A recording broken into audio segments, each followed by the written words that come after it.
Embark on a journey with us where resilience meets opportunity. This is the Dirt Road to Success.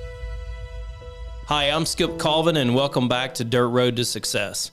We have one of my favorite people of all time on the show today, Dr. William Chittenden. Dr. Chit is what I call him. He runs SWGSB, our Southwest Graduate School of Banking at SMU. He's been in teaching for many, many years in the banking industry. He has come on today to talk about the banking, what's going on, whether it's consolidation. We're going to talk a little bit about some crypto, a little bit of Fed stuff, but it's going to be a great show today. So Dr. Chit, welcome. Welcome to the show. Thank you very much, Skip. Yeah, appreciate it. So tell me a little bit about your background. I know my audience, I know, of course, but our audience wants to know a little bit about you and your background and how you came to run SWGSB. Oh, well, I'll try to keep it relatively short, but my undergraduate degree is in finance from UT El Paso, go Miners. And then Miners. My first job when I graduated from UTEP was with Norwest. Oh, yeah. And I loved the first 2 years of it and absolutely hated the last year of it. And that's because then that last year they had switched gears and it became strictly sales focused. It didn't matter what the customer wanted. Let's extend the terms. Let's lend them maybe more money than they want right now.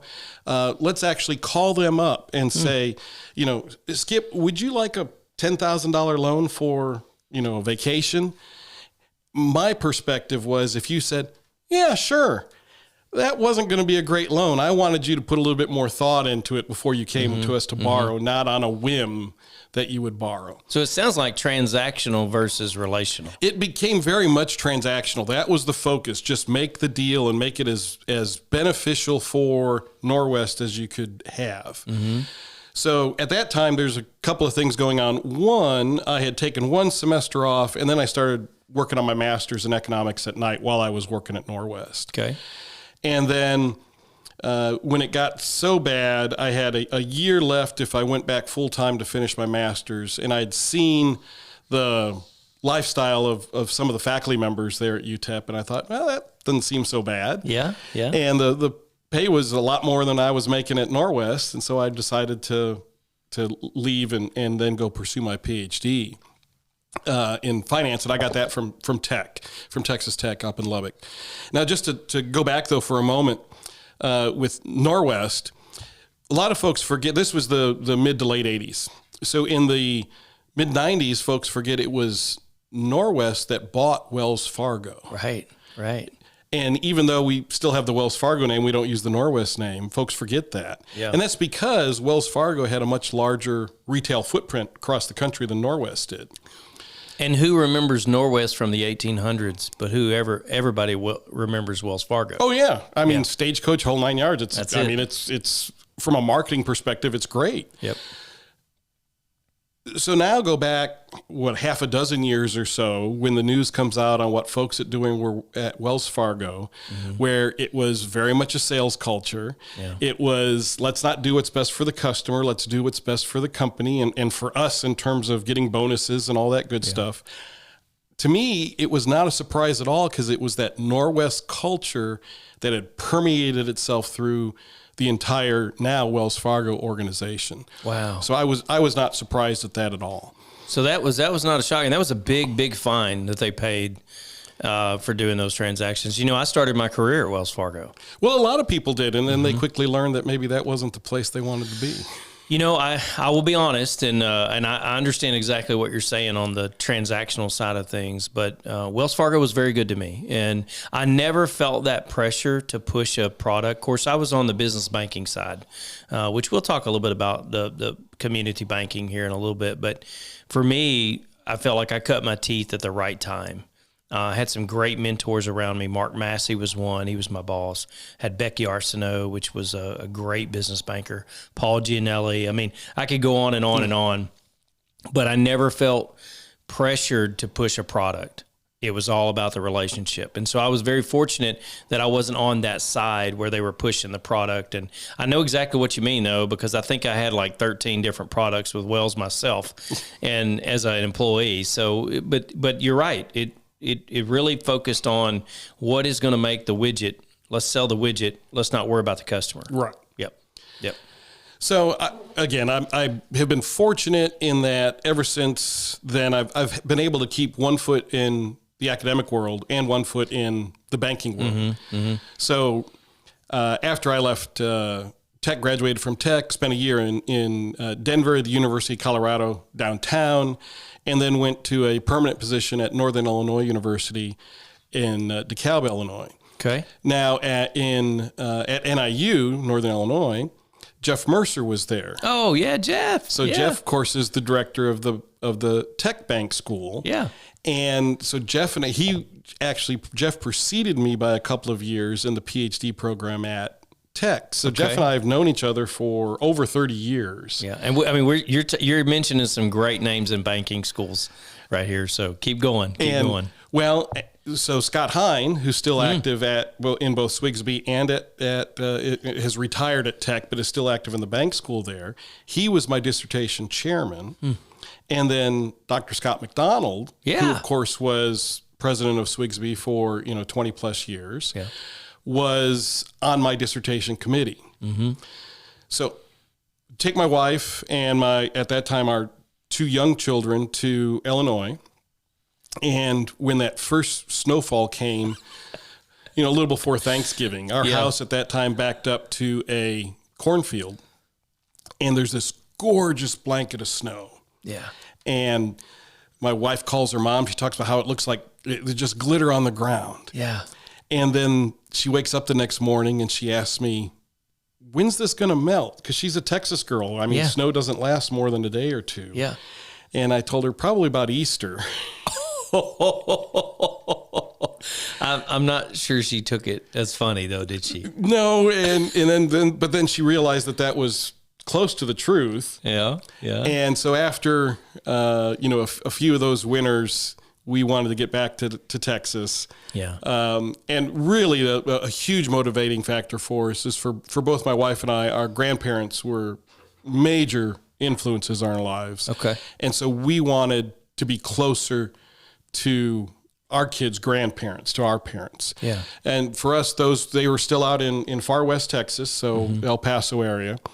The great thing about living and so I came down in 2000, was offered a position with Southwest Texas State University at the time, SWT, now Texas State. Yeah.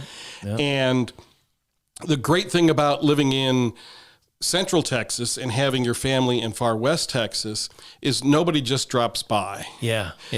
We know when they're going to be coming over, when we know when for the most part when they're going to be leaving, and it was nice though. It was great being back in Texas, and I have been at Texas State ever since, and actually will officially be retiring from Texas State at the end of this semester, so just a few more weeks. Yeah.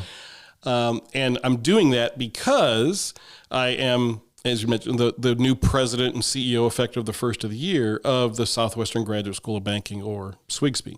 Yeah. And of course, we're housed in the Cox School of Business at Southern Methodist University, SMU in Dallas.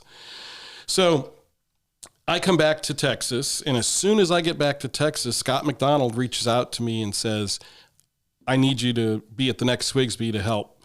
And I started out that first year just being a counselor on the living case study. Yeah. The next year it was, I need you to help with that, and I need you to help with the bank sim. Help Bob Chatfield, who was doing the bank sim at the time.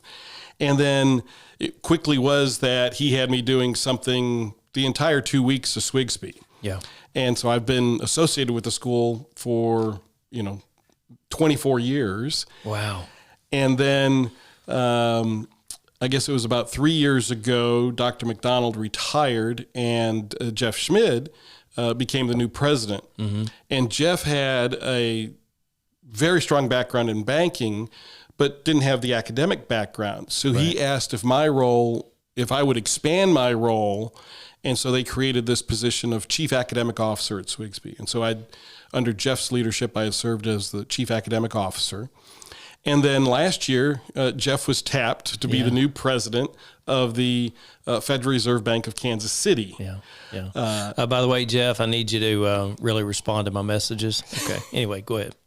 So then SWGSB did a national search for the next president, and after doing a national search, they said that I was still the best person for it. So, and I told you this earlier, and I'm going to go ahead and brag. I'm not a prophet by no means, but the day that we found out Jeff was leaving, I told a couple of other classmates that were officers in my class, Dr. Chit's going to be the next president. They're like, no. I said, oh yeah, best candidate ever, especially in a program like SWGSB. And I want to talk a little bit about SWGSB because Southwest Graduate School of Banking, to me, is, and I looked at all the programs when I was thinking about going through banking school. I looked at all the programs. To me, SWGSB was the best by far. Just from a curriculum standpoint, the networking connections, being in Texas or being in this region, even though we bring bankers in from all over the United States. I graduated in 2017, class of 58. We were the Barn Owls Unite, if you're watching this. And we've had some fantastic times since I've gotten out of going back and enjoying some of the other things that happened, the golf tournaments, the great speakers that we get a chance to listen to. We've had some fantastic people. And then I was very fortunate enough to ask to come back last year and help with the SIM and the CEO program. So I was very thankful for that, and I'm looking forward. Thankful I got invited to come back this year. I didn't mess anybody up, but it is a program for me. And if you're a banker and you're watching this, and you're wanting to continue education that is real world experience that you can apply the moment you get back, this is a program you need to look at. And that's what I felt like. There's all kinds of programs and certifications and continuing education and masters and PhDs and all of those things out there. But the reality is they don't always give you the real world experience to be able to come back and say, oh my gosh, I can apply that from day one. But more importantly, you have a network behind you of people you can pick up the phone if there's a question or a concern or a comment you need, or you're just looking for some advisement. We still, to this day, GroupMe, still have our Barn Owls GroupMe message. And sometimes somebody will post something, hey, I'm looking for XYZ, or which operating system are you using? Or are you having problems with this Jack Henry or Fiserv or all these things? And it's great because you get to learn even after you're out. But for me, the SWGSB is probably one of the top programs in the nation. But talk a little bit about the program. Who are you looking for to come into this program? And then how can they get plugged in to apply? Because it's not just guaranteed to get in, really, but it used to be that way. But I think it's moving in a different direction, isn't it? Well, we are moving in a direction to getting towards competitive admissions. But for those that aren't aware, it's a graduate level, professional level education. It's a 3-year program. So bankers come to the SMU campus and they spend basically 2 weeks on the SMU campus each year for 3 years. Mm-hmm. And that first year, year one, is the foundations. And so stepping back for a moment, like I said, who's our typical person? It's folks from all backgrounds at the bank. So you may have folks on the operations side, you may have folks over on the deposit side, maybe they're in compliance, but the most common profile is a lender that's maybe 7 to 10 years experience, sometimes a little bit more, sometimes a little bit less, that have been identified as a potential future leader of their bank. And that's why management has sponsored them to send them to SWGSB. Mm-hmm. And our objective at the end of the 3 years is that you understand how all the pieces of the bank fit together. So, like I said, you were a lender. When you were making loans, did you have any idea where the money came from to make those loans? Not at that time. And if they asked you, you're going, magic? I don't know where it comes from. I have no idea. So if you've got a goal of let's increase loans by 5% this year, mm-hmm. then there's got to be somebody else in the bank that's coordinating, okay, we need 5% more funding for those loans next year. And how do we fund that? Exactly. And so that first year is very much the fundamental building blocks. The next year, we get into more managerial type issues, and then have a lot of electives for students to select from. So you're getting the same foundation, but if you want to specialize a little bit, either on the asset liability management side, maybe you want to specialize more on the credit side, compliance, you can choose your electives that are going to back up what you are, or strengthen the area that you're most interested in. And then in the third year, it's very strategic. And again, you have these electives to build on. One of the things that's unique to SWGSB that no other graduate banking school in the country has is our living case study. And so each year we have a real bank. They're sometimes, a $100 million bank, and sometimes they're a $15 billion bank, and everything in between. And they agree to pull back the curtain and let us look inside. Management comes to campus. The students have a case, and they're broken into teams. And the idea is that each team goes through the case. They have an opportunity as a big group to interview management, to ask management questions, maybe clarify things that aren't clear in the written case. And then basically by the next day, they're presenting their recommendations to the bank's management on how they think they could potentially improve things. Management, to their credit, gives feedback on the presentations, on what they thought worked well, maybe what gives some constructive feedback that maybe they could do a little bit better next time on a presentation. But every year, management has always said there's at least one nugget that one of the teams brings, and sometimes it's multiple teams. They're working independently, but they come to the same conclusion. This is what you guys need to do. That either is a new idea for them or just solidifies something they were already considering doing. And so it gives them that external validation that, okay, yeah, we've already been thinking about this, and here folks that haven't been subject to all of our internal communications think we should be doing the same thing. And so it's extremely valuable for the students. It's a 3-year program, so you get to see 3 different banks during your time at SWGSB. And then in addition, we have the Bank CEO Bank Sim program. So you'd mentioned you have helped with that. And the idea, again, is that it gives teams an opportunity to manage the entire bank. And again, if you've got your typical lender, they quickly find out that you can't just concentrate on loans. You've got to manage the entire bank. You've got to manage the investment portfolio. You've got to manage the deposit side. You've got to manage the borrowed funds. And so, again, how all these pieces fit together. And pricing is important on both sides of the balance sheet.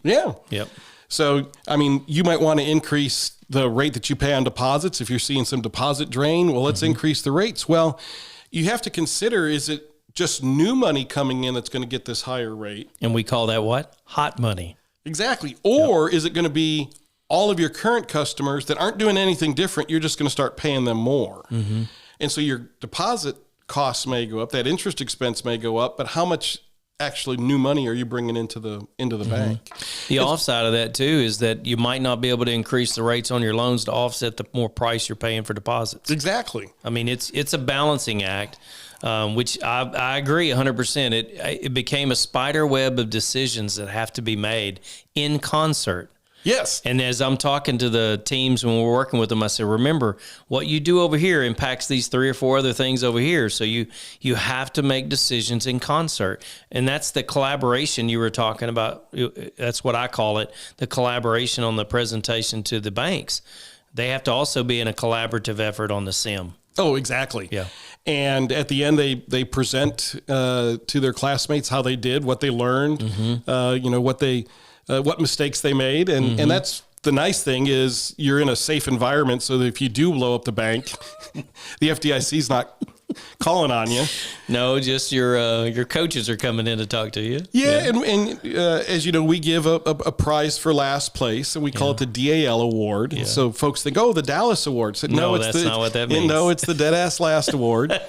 I love it. And I did not get that, by the way. I was not on that team. We were top of our class. And sometimes you've got teams that, they early on in the competition, they fall into last place, and some of it's, it's bless your heart. Yes. But they kind of come around and they learn, and they move out of last place. But you'll have some teams every once in a while that, boy, once they get into last place, they just hold on to it for dear life. It's like they do whatever they can, the opposite of what we as counselors tell them. Maybe you need to be thinking about this. No, we're going to go another direction. Well, how's that working out for you? But at least they get to say they're award winners. Right. But at the end of the 3-year program, and it's well after, or I should say well before the end of the program, it's really at the end of that first 2 weeks that you're on campus, you formed a bond with your classmates. And so we have 3 years of students on campus at any one time. And not only have you formed a bond with the folks that are in your class, so this year we have class 67 coming in, but they also have class 66 and 65 that are on campus. So they're going to get to know those folks. But 67's who they're really going to bond with. Yeah. And then over the next couple of years, they're going to know class 68 and 69. So they've got 5 years worth of students. We're looking at around 500 bankers that they've gone through the program with that now becomes part of their immediate network. And as you said, it's not unusual for, SWGSB alum to be calling up other SWGSB alum. Now, again, you're doing something modern with GroupMe. The old time was you had your Rolodex with everybody's business card and name in it. But you're right. Today, that's exactly what it is. Everybody's on a GroupMe. And it's, as you were saying before, somebody says, has anybody ever done this kind of participation before? Right. Have any of you dealt with this type of issue, maybe on a cybersecurity side or whatever?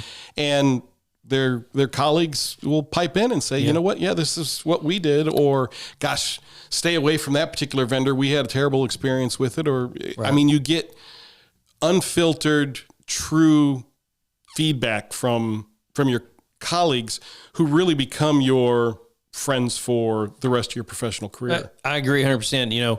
I actually work for two of our, let's go back to SWGSB. When you come in that freshman class, you run for offices. I had never run for office of anything in my life and really had never had an interest. But education is so important to me that I felt like I needed to run for vice president of education. And so I ran for that office and was fortunate enough to be elected for that role. And my entire focus was to make sure that every one of our students was prepared for every exam possible. I wanted to make sure their papers were done, that I tried to stay on top of that. I tried to provide them all the information necessary to be able to be successful in that role.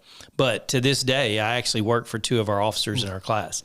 So the bank that I work for now, we have two of our major officers that help run the bank. Great. So it's a network of people that collaborate together, that are on the same page, understand how to run a bank, and not do it in a way that's dangerous. We're really about risk management. I think one of the things that I learned the most about at SWGSB was risk management, managing the risk of the bank. And I always used to say I had a business hat on before, but when I got out of SWGSB, I got my banker hat on because it really taught me the importance of running a bank the right way. And of course, I played some senior roles in banks and had a great career so far, and look forward to finishing it out this way. But SWGSB really helped me understand what my role was in the bank and how important a lender is to understanding the back office, understanding where the capital comes from, what the cost of capital is. People believe, that's the Fed's fund rate. No, that's not the cost of capital. There's a building you're in right now. There's people that are hired. There's all these other things. But I want to shift gears a little bit. Of course, obviously, SWGSB is a passion of mine. We're going to put the link in the podcast so people can go check it out. But really, going through SWGSB, I learned a little bit. There's a couple of different, or a few different categories of banks. There's the big banks, the too big to fail. There's the regional banks, and then there's the community banks. So I want to kind of finish out this show on those three types of size of banks. Obviously, the too big to fail. You tell me what your thoughts are. We'll talk about those sizes, the regional banks, and really the role of the regional banks and what they play. But then you got the community banks, which I'm passionate about. So too big to fail. Tell me what your thoughts are.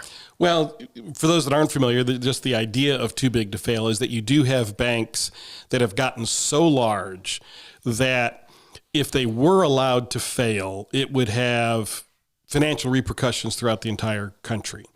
Possibly globally. Yes. And particularly if you look at the banks that now have not just billions, but trillions of dollars of assets. And so you're looking at, Chase, you're looking at Citi, JP Morgan, and Wells. Those are your four largest banks that we've got in the U.S. And again, they're in those trillions of dollars.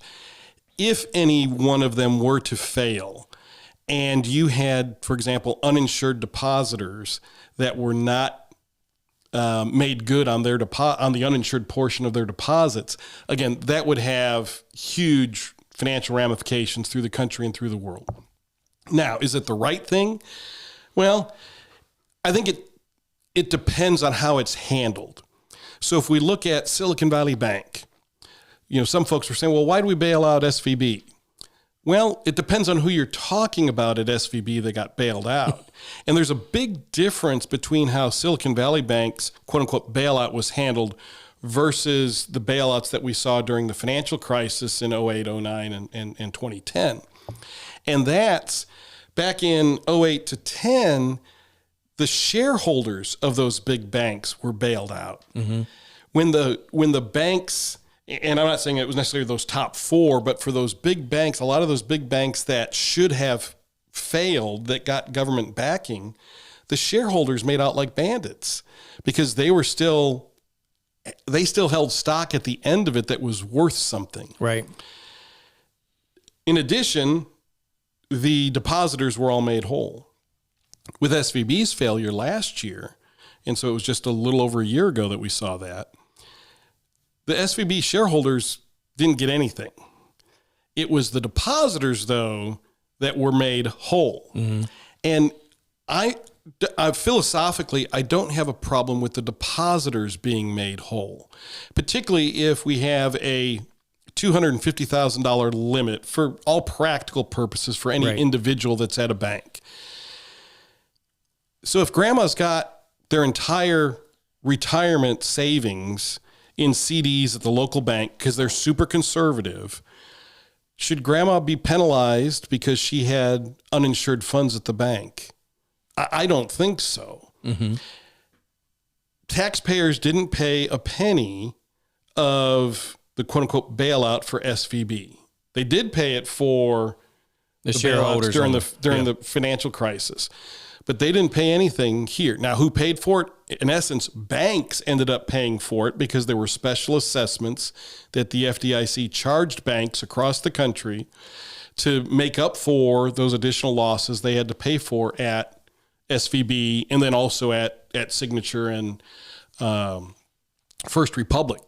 But the shareholders weren't backed. And so I was comfortable with letting those shareholders lose their money. That's the idea. If you invest in a publicly traded company, you've got the benefit of when things go great, but you take the risk if the company goes under, and that's how it should be. That's right. And I would tell you, just on a personal note, if I ever give you a stock tip, don't buy it. If I bought Walmart right now, it'd go down. Okay. For some reason, I'm just not very good with stock, but you're right. You get the upside, but you also get the downside. Right. Let's think about that for a minute, because you've got the regional banks, which you were talking about, Signature and SVB and all those. Do you see any of that continuing to happen? Because I guess it was March 11th, the Feds changed their rules on being able to go to the Fed window and get money to shore up the balance sheet.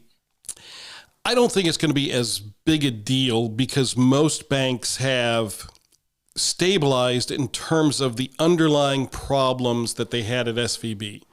So why did SVB fail in the first place? Well, it wasn't a single thing. It was actually a confluence of things that all came together. So it's overused, but the idea of a perfect storm for them was what happened. So not only did they have a significant number of uninsured deposits. So SVB literally had the highest ratio, 95% plus of uninsured deposits in the country. They also had a very niche customer base. Yeah, the tech industry. Exactly. So they are looking at your typical tech and your biomedical tech. And the venture capitalists that backed these companies had encouraged them to keep all of their money at SVB.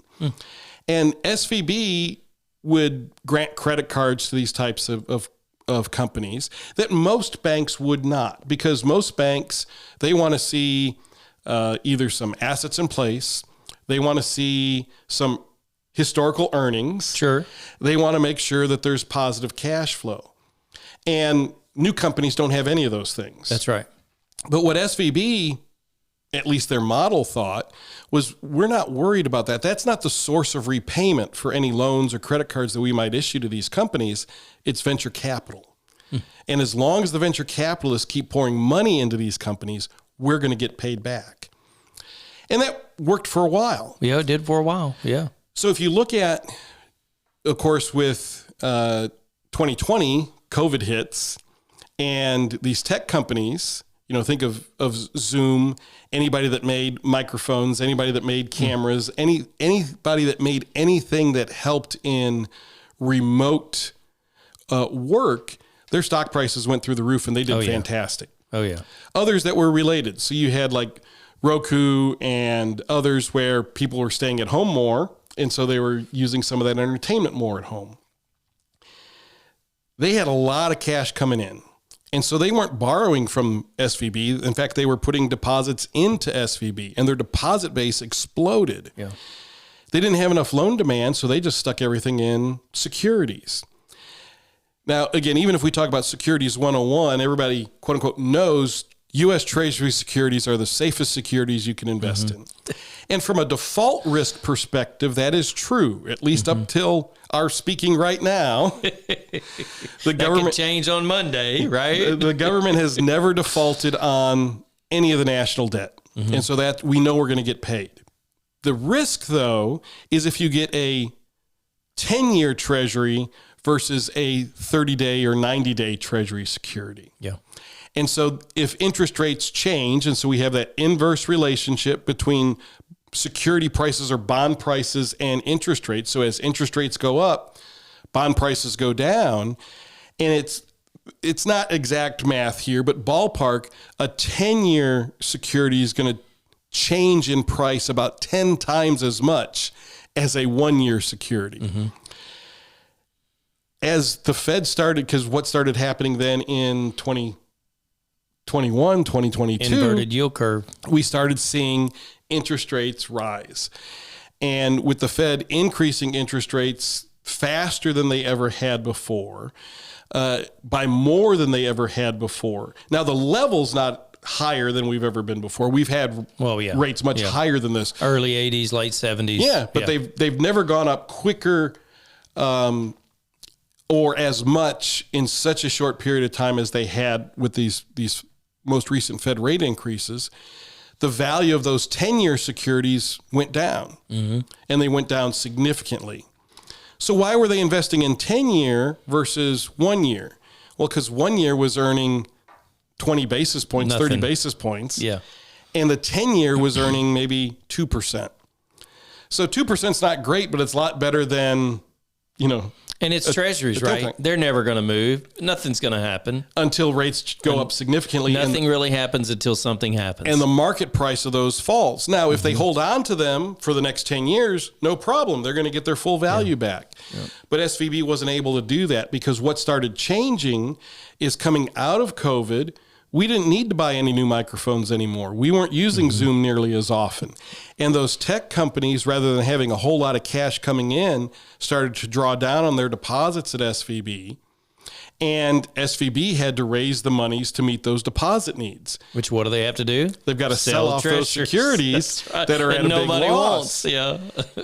And so if you go back to that week that they failed, so on Wednesday, which was March the 8th, they sold approximately $20 billion worth of securities and took a $1.8 billion loss.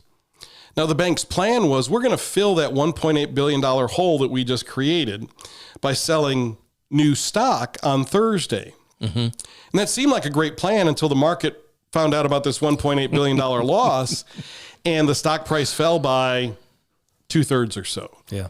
So they couldn't sell any stock. Then you also have the venture capitalists that we mentioned before that encouraged all of their folks to keep their money at SVB, literally tweeting out, "Get your money out now." Yeah. And so they had $42 billion in withdrawals on that Thursday, March the 9th. And so then when we wake up March the 10th, that's when California bankers, the banking regulators shut down Silicon Valley Bank and then appointed the FDIC as the receiver. And that happened in minutes because everything can be done electronic now. Well, that's it. You know, if you look at the old It's a Wonderful Life, right? Every Christmas. Yeah. And so you've got that classic scene with George Bailey at the Savings and Loan saying, "Listen, people, I don't have all of your money here." Yeah. But for those folks to come down to the Savings and Loan and want to get their money out, people were literally going door to door saying, "Hey, you need to go down to the bank." Yeah. Now it was just a quick tweet. And like you said, you didn't even have to go to the bank to get your money out. You just got your phone out, got on the app and transferred it out. Yeah. And so they were approximately a $200 billion bank and $42 billion in deposits left in a day. So 20% of the bank left in a single day. Wow. And it was all of those things together that then caused them to fail. Because if they'd had all those securities at par value, they could have sold them, not taken any loss, and met all the depositors' needs, but they didn't do that. And so you saw a similar type thing at Signature, saw a similar type thing at First Republic in terms of uninsured deposits, niche customer bases, and huge, what ended up being realized losses on the investment portfolio. And what's so important about what you just talked about, and that discourse was fantastic because it really... What you learn in SWGSB is how not to do things. Right. And so when you think about going to banking school and learning how to run a bank, you learn from lessons like that on the pitfalls of being concentrated in a niche market, being concentrated in securities or all these other areas, which brings us up to the community banks, which is I'm very passionate about. The great thing to me about community banks is they're grassroots, they're mainstream, they're working with mom and pop businesses across the nation.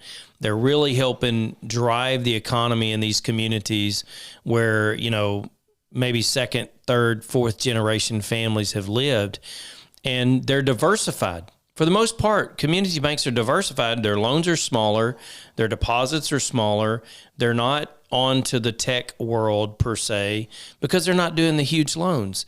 And they are really, to me, the community bank is, you know, and you don't want to get too big, but the community bank is really what's driving the nation with these small loans. Obviously, community bank size, you want to talk about that a little bit? Well, there's no one definition of what's a community bank in terms of bank asset size. I think most would agree that at least under $10 billion is still a community bank. That's what the feds say, but yeah. And for you and I, or let me rephrase that. I'm assuming that for you, Skip, $10 billion is a lot of money. I know for me, it is a lot of money. It's more than I have. It's more than I have. You don't have that in the wallet right now? I don't have that in the wallet. But for banking, that's not really that, it's not that big. If you're looking at a $1 billion bank, again, it sounds like a lot, and it is for you or I individually, but as a bank, $1 billion really isn't small. That big anymore. Yeah, it's pretty small. And so I think at a minimum, folks could agree that with banks with an asset base of $1 billion or less are definitely community banks. Many of them are still one bank locations. Now, some will have more than one location, and some might have dozens of locations. But in Texas, we've got 254 counties. For the vast majority of those counties, a community bank is all they have in that county. Because guess what? Those big four banks aren't banging down the doors of some of these counties in West Texas, far West Texas, up in the Panhandle, down in the Valley. That's right. Because there's just not that many people there, so it doesn't make business sense for them to do it. But you know what bank is there? And I'm just making up the generic name of, you know what? First State Bank of put in your town or county. That's right. And they've been there for generations. Yep. and they are the lifeblood of that county. Mm-hmm. In my opinion, two things that are absolutely vital are a bank and a hospital. You've got to have at least those in an area for the area to be able to flourish. Mm-hmm. You've got to have the bank for your economic health, and you've got to have the hospital there for your physical health. Okay. If you don't have either of those, it makes it a lot harder to be able to just go about life. Well, to do business. I mean, Right. you don't have to drive to the next county to go to the hospital, Right. or the doctor's office, or whatever the case may be. I'd extend that out to a couple of other things, though. So you got the bank, the community bank needs to be there, the hospital needs to be there, the church needs to be there, and if you're in a rural area, the veterinarian. You got to have a vet, because if you're like me and you like cows and you want to always have a farm, but I mean you always got to have a vet close by. Right, and I mean there'd be a handful of other things. You've got to have some type of grocery store for folks. Sure. But yes, those basic building blocks though, and one of them definitely is a community bank, and they're there to help the community. The monies that, and a lot of times these are family-owned banks, that those families are making on the banking business are put right back into that community. That's right. And they're the ones that are supporting that Little League team. They're the ones that are helping sponsor that church picnic. They're the ones that are literally giving back to their community. And and as the loan officers in those communities, who your borrowers are. Yeah. You see them at the Little League game. You see them at the church. You see them at the grocery store. That's right. And it makes it a little bit harder for them to get behind on payments because they know they're going to see you at these places, and they don't want to be the guy that you're hounding because they're behind on payments. And so they're going to, I think you understand as a community banker, to me, the most important part of those 5 C's of credit that you're taught is the character part. Mm-hmm. It's not just their ability to pay, but their willingness to pay. Mm-hmm. And you might have a lot of customers that have the ability to pay, but if they don't have the willingness, if they're not going to send that actual check in, that's what makes that loan go bad. Yeah. And again, with community banks, that's the idea, is it's relationships, and you understand those folks. And if there's a temporary slowdown in business, then hopefully the customer is comfortable enough to come to that banker and say, look, 6 months from now, things are going to be great, but it's going to be tough right now. Yeah. And you have that relationship. And so as the banker, you're willing to work with them. I've had those conversations with customers before, and as a banker and done a lot of loans, over the years, but it's always the greatest thing when that customer comes in and says, hey, look, here's the deal, Skip. Things are going to be tough the next 90 days. And I said, okay, I'll work with you. It's the one you never hear from that worries you the most. Right. But in those small communities where that banker is playing a significant role, and it goes back to SWGSB, that banker of all the bankers needs to understand all aspects of the bank and how things are done, because that banker is probably wearing multiple hats. He's not only the underwriter, he's the collector, he's the UCC filer, he's all these things, right? So it's very important for them to get the proper education. So, Dr. Chit, I appreciate you being on. We got another show we're about to start here in just a little bit, and we're going to talk about some other topics, but anything you want to leave us on big banks, regional banks, or community banks before we sign off here and get to our next show? Well, about a year ago, I was on a lot of shows where folks were talking about these big bank failures. Mm-hmm. And the one thing that I would end each of those with, if I was asked, and it's still true today, is that the community banking industry is still strong. Mm. The only failures that we've had with community banks over the last year or so are because of fraud.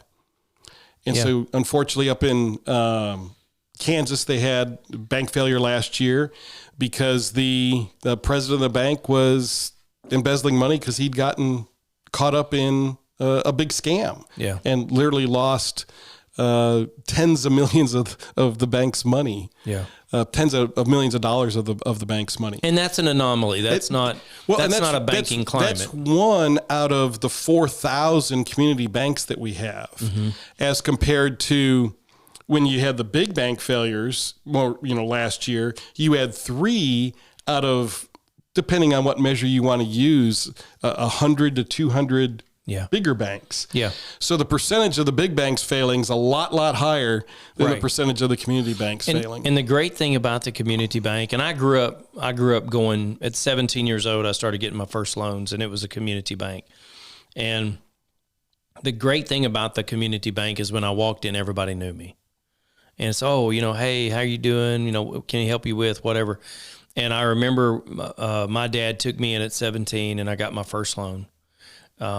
It had to sit in a savings account and I had to pay the interest on it, but the payment came out. And then 6 months later, I got another loan and then another loan and then another loan. And I remember my banker, Miss Wilson, she was just the most wonderful person. And at 23, I had borrowed and paid off over $100,000 because I kept just going back. I'd buy a car and I'd keep it for a little bit and sell it, or, I just kept borrowing because I was trying to build my credit. Right. That's the way my dad told me, the first person you always pay is your banker. No matter what, you got to go pay your banker because your banker's going to be there when you need them the most. And I didn't start banking right out of college. I tried, and I will tell you, don't give up. If you get out of college and you're trying to go to work for a bank and it doesn't happen right away, don't give up. I was in my 30s before I started in banking, and I tried everything I could to get into banking right out of college. And so if you really want to go into an industry that is fulfilling, that is fun, that is, you get to play a major role in your community. And I mean, it's probably the best career that I could say anybody could go into. So Dr. Chit, thank you for being on the show today. You're going to hang around, guys. We're going to be back in just a little bit. What I do want to ask you to do though is go to Americonic.com and like my show. Go ahead and subscribe. Use the promo code DIRT. There's a chance some of these shows may get kicked off of YouTube, and I don't want you to miss anything. So if you're on YouTube, subscribe, just check out all of our shows. So we'll see you again soon. Thanks so much.